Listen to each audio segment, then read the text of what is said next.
As I told my ex-wife on numerous occasions, finishing early isn't a bad thing since it leaves more time to do other activities. Apparently, the Pokemon Company shares this sentiment, because even though we're still 7 weeks away from Mega Evolution base set, we already have an idea of cards coming in Phantasmal Flames, our November set. In what will likely be a similar situation to the Marnie and Steven rival battle decks, which came out a couple of weeks ahead of Destined Rivals while also being in the set, the Mega Gengar EX and Mega Diancie EX Mega Battle decks are set to release on October 24th, 3 weeks before Phantasmal Flames on November 14th. While we don't have lists yet for these 60 card decks, Poker Guardian is reporting that they'll cost $15 USD each, making them almost a no-brainer. Unless the cards suck. So let's take a closer look at them, shall we?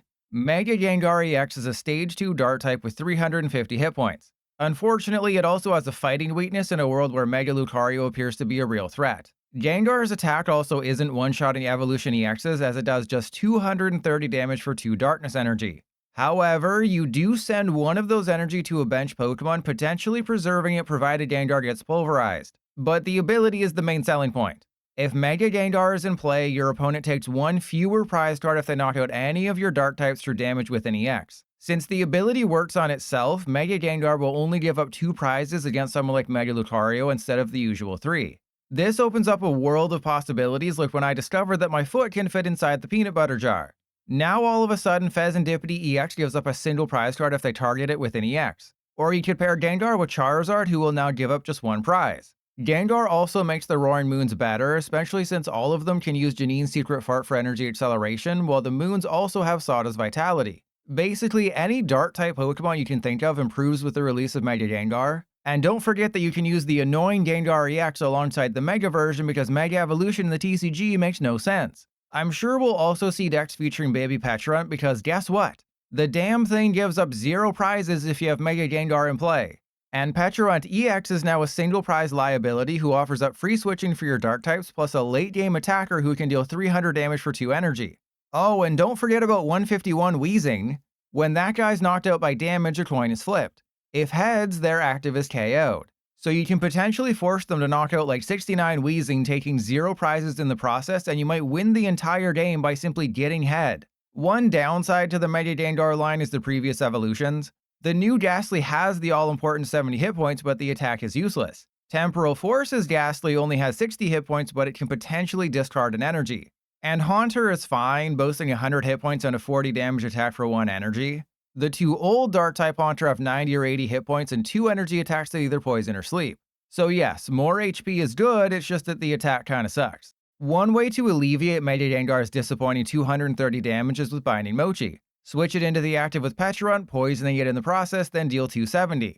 But with the Mega Battle deck and most likely Phantasmal Flames, there might be a better option. A doubly stronger Rocky Helmet, Punk Helmet puts 4 damage counters on your opponent's active if the Dart-type Pokemon wearing the helmet is damaged by an attack. Let's say they hit into your active wearing the helmet with their Badoo. Well, Badoo gets knocked out. And don't forget that Wally's Compassion fully heals Mega Pokemon at the cost of returning all attached energy to hand, so you can potentially loot Punk Helmet several turns in a row. Mega Gengar isn't out in Japan until September 5th, so we'll have to wait and see with our third eye if it's actually good. But at the very least, it gives Dart types a way to really annoy people. And if that's not the spirit of the Pokemon trading card game, I don't know what is. As we saw with the Marnie and Steven decks, there's several other new cards you'll find in the Gengar and Diancie decks. And just like the Marnie and Steven decks, you shouldn't get too excited about them. Honchkrow can snipe 120 for reversal energy, which isn't good enough. And the trio of Sableye, Absol, and Eternatus are all about as useful as Fool the Wind's Canadian accent might. Though I guess Sableye is a potential 90 damage attacker for 1 energy who might give up 0 prizes. Then we have Mega Diancie EX, who's in the running with Absol for worst Mega. Despite the Pokemon Company previously saying that Megas were better than EXs, Diancie has 10 less HP and a worse attack than Team Rocket's Mewtwo EX while giving up an extra prize. And a metal weakness in a world where Golden keeps doing things and our Chaladon gains access to Mega Mawile isn't all that great either. Sure, you might point to the ability that reduces the damage Diancie takes by 30, but Golden still only needs to discard 3 energy to one-shot it. As for the attack, Judy Garland Ray does either 0, 120, or 240 damage depending on how many energy you discard. Again, compare that to Mewtwo, who can get it up to 280, and Mega Diancie seems like a bad card even if it gave up 2 prizes, not 3. I don't think the ability for it to one-shot Raging Bolt or Dragapult alongside Lois Clefairy EX makes it playable either. I'd much rather just use Lily's Clefairy by itself, as it can wear the Pearl and give up one prize. Honestly, Mega Diancie is a bigger swing and a miss in every at-bat my son takes. Now, you might be wondering why I'm not completely freaking out about the abysmal design of this latest Mega. That's because Diancie's existence brings us Wonder Patch. Following in the footsteps of Dark Patch, Aqua Patch, the horribly named Metal Saucer, and Dark Patch again, Wonder Patch accelerates a basic Psychic energy from the discard pile to one of your bench Psychic Pokemon. Before you type anything in the comments with your feet, yes, Psychic getting energy acceleration is nonsensical when Gardevoir is the BDIF and we also have Xatu. But both Gardevoir and Xatu rotate in March. The Pokemon Company just wants to make sure Psychic types continue to rule standard even after Guardy's gone. Ahead of next year's rotation though, there's several Pokemon who can take advantage of Wonder Patch. Slowking, for example, can cut Xatu and focus on Wonder Patch with Counter Gain or Reversal Energy. Removing Xatu also makes space for the goated Gumshoes who's looking for the Epsteiny files. And what about Tinkaton EX? Getting 2 energy on this thing was always a challenge. Now you can Wonder Patch a basic Psychic, manually attach Enriching Energy, and have a great turn. Team Rocket's Mewtwo can cut Energy Switch, Jellicent TX is a stronger deck on its own, and Lily's Clefairy can be a great attacker who gives up a single prize if you keep attaching the Pearl. Basically, just like how Mega Gengar gives you the chance to revisit pretty much any playable Dark type, Wonder Patch immediately improves almost every playable Psychic type. In terms of new throwaway cards in the Mega Diancie deck, there's plenty. Alcremie can deal 180 damage if you have Area 0 down and a full field, but the 90 hit points is a major drawback. Fusion Strike Meloetta is rolling over in its expanded grave at how pathetic this Meloetta is, healing just 120 damage from one bench Pokemon. Damage Regius Crawford Regius is a million times better. Mimikyu has a call for family attack but is otherwise useless. Gramble can deal 150 damage except it needs a reversal energy and their active has to be damaged. And Cresselia would be great if it accelerated to bench Pokemon.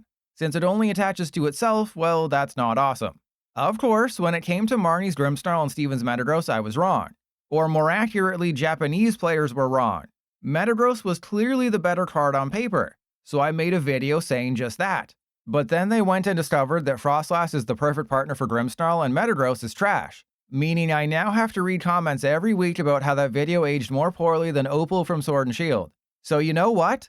I'm gonna go out on a limb and say Mega Diancie EX will actually be S tier and win Worlds next year. And when that happens, I expect everybody to return to this video and tell me I'm a freaking genius. One last piece of news from PokeBeach today is that this year's Trainer's Toolkit is releasing on October 24th for $35 USD. In addition to a copy of Phantasmal EX, you can expect more than 50 useful cards, including dozens of trainers, 5 promos, and 3 ace specs. Not only that, it will include 2 packs of Destined Rivals plus 2 packs of Mega Evolution base set. While the value is absolutely there, especially considering that Phantasmal is a $20 card on its own right now, I can't help being disappointed by the 2025 toolkit. Again, Phantasmal is great, but Maximum Belt, Grand Tree, and Hyper Aroma as the ace specs are weird choices. Prime Catcher, Unfair Stamp, and Hero's Cape would have been a better trio, though I imagine they wanted to shy away from the former because those ace specs have been included in previous products. At the very least, Phantasmal should become much cheaper as a result of this product. Which old Dark-type Pokemon do you think will benefit the most from Mega Gengar? Let everyone know in the comments instead of posting that you're relieved I uploaded another video while on my streaming break until Mega Evolution.